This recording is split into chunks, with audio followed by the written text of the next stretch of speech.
Market లో మన నుంచి సౌండ్ కొంచెం ఎక్కువ ఎక్స్పెక్ట్ చేస్తారు. ఆ సౌండ్ పెంచడం కోసమే మంచి మాస్ మసాలా ఫ్రై బిట్ బిర్యానీతో ఈ రోజు మేము ముందుకు వచ్చాం. అబ్బాబ్బాబ్బాబ్బా ఎటువంటి అవకాశం ఇచ్చినవరా? భారత్లో ఛాన్స్, బోనాల డాన్స్ లెక్క.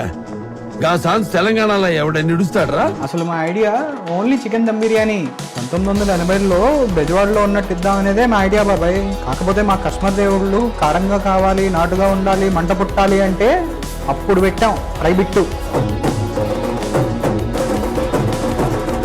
చాలా మంది మా ఫ్రై బిట్ బిర్యానీ అంటే మేము ఇచ్చే కాంప్లిమెంటరీ చికెన్ పీసెస్ అనుకుంటున్నారు. అది కాదు బాబాయ్. మన ఫ్రై బిట్ బిర్యానీ అంటే స్పైసీగా ఉండే కోడి ముక్కలు, M T biryani rice, boiled egg, దానికి తోడుగా ఆనియన్, లెమన్, రైతా, గోంగూర, షేర్వా. కొండాపూర్కి వస్తే సీను కేర్ ఆఫ్ బెజవాడలో ఫ్రై బిట్ పీస్లు మా ఎంటీ బిర్యానీతో తింటే సెట్టు. ఆ తర్వాత ఏంటి శుక్లాజీ? అది మన వాళ్ళకి బాగా తెలుసు బాబు. సింహం ఇక్కడ